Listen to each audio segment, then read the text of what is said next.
My actual number one purpose is to be a father.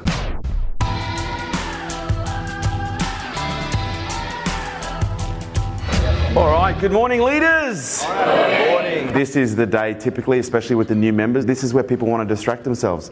Planning is one of those things that most people avoid because it is difficult, but it's not really that hard. All we're doing is, really writing things down, but it's the psychological barriers that people need to get through. So today, please keep people on point. Please keep them off their phones, keep them off. You guys have to set the standard when it comes to the distractions around you and maintaining that focus and helping people. And if you see someone distracted, what do you think is the best way to get them back on point? Ask them if they need help. Like literally ask them a question about the process that they're in. What is it you're working on right now? I'm an accomplishment. So tell me, I'm curious. These are your accomplishments. What's another accomplishment that you got right now? Like rather than using some form of guilt as a form of getting them back on track, like direct them with questions, like bring them back to the process, bring them back to what it is they're working on. Focus on asking questions that direct their attention to where you want them to go versus telling them what to do and telling them what to focus on. Ask questions, that is the key. You guys ready for a big day? Is there anything that I've left out? We just need to hand these out. Okay, so we're going to hand out these for the previous quarter. K2! Come on, K2! Now, there is something incredibly powerful about writing things down that you want to do. To me, the process of planning is really the setting of the intentions to create the future in advance and allowing us to empty our minds of all the things that we try to remember on a daily basis that we have to do so that we can free our minds to be creative. And so today, please don't underestimate what it is that we're doing today. It's almost like I feel like you're in this cocoon right now, and it's almost like this cocoon is starting to break away, and you're starting to spread these wings. And has anyone ever seen the process of butterflies when they come out of their cocoon? And did you know that when a butterfly comes out of a cocoon, if you actually cut the cocoon off the butterfly to help it get out, do you know what happens to the butterfly? It dies. What's interesting about a butterfly when it emerges from the cocoon is, do you know what is required for the butterfly to survive when it emerges from the cocoon? Struggle. Because it is the struggle that forces the blood into the wings that allow them to expand so that it can take flight and go and fulfill its purpose. And that's where I think, often for many of us, we actually don't appreciate the struggle that is required in order for us to fulfill our potential. And to see the way that you have handled yourself.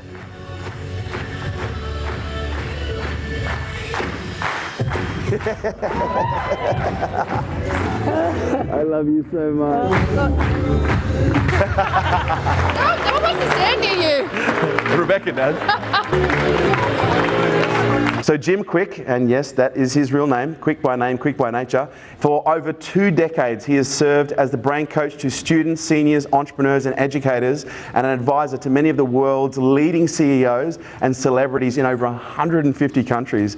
After a childhood brain injury, and this is where I relate to him, left him learning challenged, Jim created strategies to dramatically enhance his mental performance and has since dedicated his life to helping others unleash their true genius and brain power to learn anything faster and to live a life of greater power, productivity and purpose. Ladies and gentlemen, I'm not sure if you're aware of the honor that you're about to experience, but please stand up and give the only welcome that you know how to the one, the only Mr. Jim Kwik! Oh man. Honor. Real honor, man. Thank you. Thanks, man.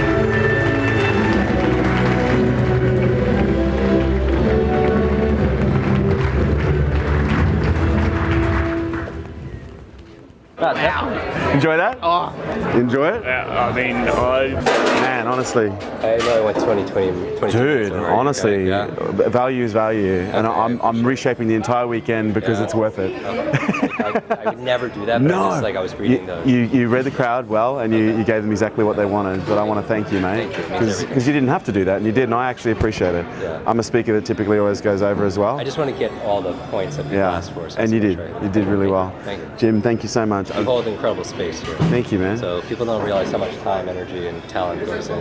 Yeah. These things together, very moving parts. So Indeed. you hold space for people's greatness. Thanks, man. You could tell. I And even when appreciate you were honoring everybody on the leadership, I was just like, how personal that was. So Thank you, man. People don't do that. Yeah. I appreciate it, man. Yeah, your team is amazing. Fantastic. Thank you. All right, we'll see you next time. Thanks, Jim.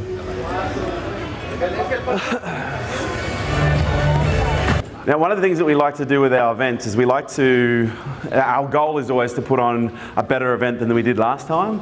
How do you feel we're going so far with this one? Yeah? Okay, so right now we're going to move into what we call positive focus. It can be financial wins, it can be talent wins, it can be, in some cases, even personal wins. I signed my biggest ever contract. Before you flew out to LA? Yep, really much. Hey! Roughly an increased profit by 80%. Whoa! Okay. I feel like we're short on crew. Oh, is that the same sequence? Yeah. Everybody knows when it's a knockoff. You know what I mean? Like you can always tell when it's a knockoff. And it was interesting. This is kind of funny. When I was getting, years ago, I had a and I went through this period where I just wanted to own like expensive watches, and so I bought like a whole bunch of, had the same Rolex in 3 different colours. What did you do with it? Do you still have them? No. I threw one away, and that was quite cathartic. And then what happened to the other 2? I think I gave them away, or I don't think I sold them, but I gave them away, gave them to someone. I was getting one of them fixed. I went into this dude who services Rolexes, and I was like, so do you get a lot of knockoffs coming in here? He goes, yeah, a few. I was like, so what's normally the first sign that it's a knockoff? He goes, oh, the person wearing it. He goes, I can always tell by the person who walks in with a watch if it's a knockoff or not. And that to me says everything, Oh, can you send me the photo, Matthias, of Jim? Yes. A lot of structures. Yeah. That to me, I think, is the key to education, is structures. Will the real Wonder Woman please stand up? Rachel Sheldrick! And I thought, how does Noah show love to Kerwin when he's on stage? When Kerwin runs on the stage at music? And then it occurred to me that Noah draws pictures. Oh, no. He's going to tell me I'm a dick.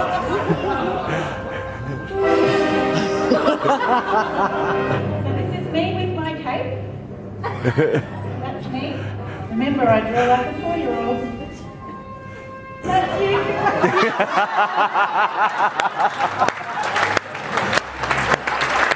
you. Enjoy today, Rachel. But everyone is excited.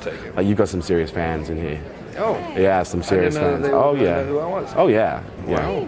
Yeah. That's what happens. You stick around long enough. Huh? You'll get them eventually. That's what happens when you keep writing your name on the back of bathroom doors. Eventually more people will see them. Yeah. There's already a dick drawing. Did I tell you my son at the last event? It's in the blood. It's in the blood. Everybody's Australian. Yeah. That's so awesome. Like Superman, he's got a phone booth. Spider-Man, I think he's got something too. A spider web. And then Wonder Woman, she has a good red. Thanks, Kate. Ladies and gentlemen, Rachel! You look like you haven't stopped doing bicep curls since I saw you. Dude, I have trained very, very hard since I seen you last time. Yeah. What are you doing? Just calisthenics. That's it. Like just. What does that mean? No one is that mean. Calisthenics. I thought that was like jumping jacks and shit. It's all body weight exercise, but the pure calisthenics is very much rooted in like gymnastics movements Yeah, and it's like gymnastics. yeah. Because I don't know if you know, but like I was a bodybuilder for like almost 10 years in my youth, but I was always riddled with injuries. My whole training career, I was riddled with injuries. I never trained without injuries, and this is the first time I started training calisthenics in January, and I've been training now since then. And I've put on, I'm actually amazed at the amount of muscle mass that I put on just from calisthenics. It's so efficient because like with most forms of training, it's isolation training. Like a bicep curl or a bench press. With calisthenics, it's full body integration. So you're working everything all at once, and yeah, it's very efficient. So I'm going to do a debrief for about 20 minutes, and I'm going to bring you up. Okay. You're all good? Yeah. You're all ready? Don't fuck it up. All right. Let's get some mic runners at the ready as everyone comes in to sit down. I have no idea what you're talking about. No, I do, because you're talking about loyalty, right, and the inability to let go. Because sometimes, you know what, this is really interesting. This is actually where I used to get into trouble when it came to letting team members go, because we had the value that we are family, and to me, family and loyalty, like, they're very, very high. And so what I actually discovered myself doing, I don't know if you can relate to this, but it's just come to me, is I found myself trying to resuscitate team members for longer than what I probably should have, because my whole thing was, no, loyalty, loyalty, family, family. And what I actually had to, and do you know the thing that made the shift for me? There's no one man more important than the mission. The loyalty has to be to the mission. Okay, family first, but the loyalty has to be to the mission.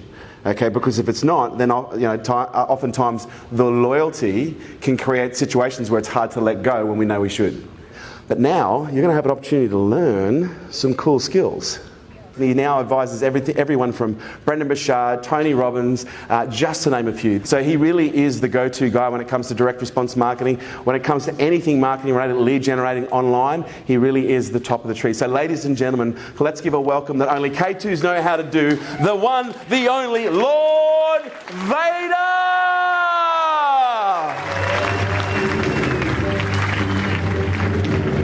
Do you need any more flip chart? Can I get your flip chart? I was hoping that I usually work with a minimum of 9. By the way, was there a date on the... I'm trying to people draw penises at professional environments. I am deeply offended by this.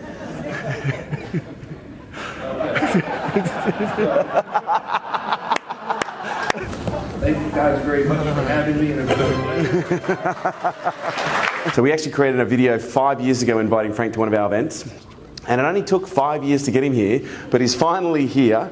And I want to say two things. First of all, thank you so much for you sharing your genius. But what's interesting is I actually said to Frank, like, one of the conditions of him speaking today was I said, you have to be able to draw a dick on stage without anyone seeing it.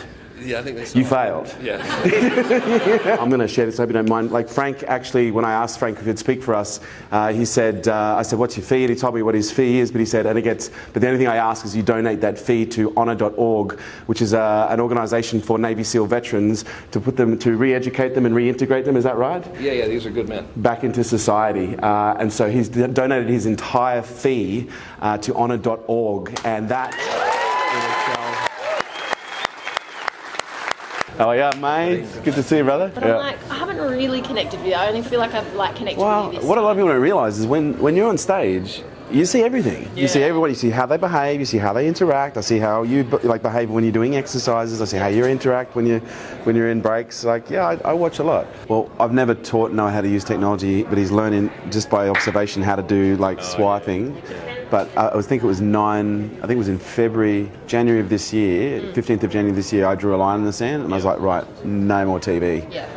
Because what I was discovering is when he was watching TV, he'd just get like an addict. It's only been maybe in the last month where maybe once a week I'll let him watch 30 minutes of a YouTube. And stuff Yeah, so exactly. So we'll watch something educational, watch something on the solar system, watch something on the human anatomy, something educational. When I'm tired, like when I'm grinding and I'm not getting to spend as much time with my son, and because I get quite emotional. When I don't get to spend as much time with my son, I start going, why am I fucking doing this? Because it's only really been in the last couple of months that I've realised the priority of my purposes.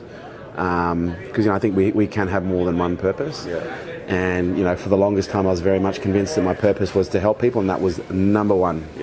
But one of the things I've started to realise is my actual number one purpose is to be a father, which is serving my number two purpose. Because one of the things that I realised, in order to help people, I have to help myself. And my purpose of being a father is to heal wounds. What being a father is allowing me to do is essentially heal all my childhood wounds. And so by virtue of me healing my wounds, I'm a more whole human being to be able to serve and help other people. For me, Noah comes first. I believe I'm still finding my way. Working. Balance is it's a myth. It's bullshit. I've never achieved a complete. I've had periods of time where I feel very healthy and very peaceful, but then something will happen and then I'll be grinding or working or something blows up and you have to deal with it. For me, it's no longer about achieving balance, it's about dealing with whatever's right in front of me and trying to do it in a healthy way, but look at the compilation of the lessons along the way to ensure that there is more stability than there was perhaps previously, which is in essence taking the lessons along the way. And so for me right now, I'm more interested in being a father and bringing up a son than being a businessman. That's what's grounding for me, but in order to do that, I need to be healthy.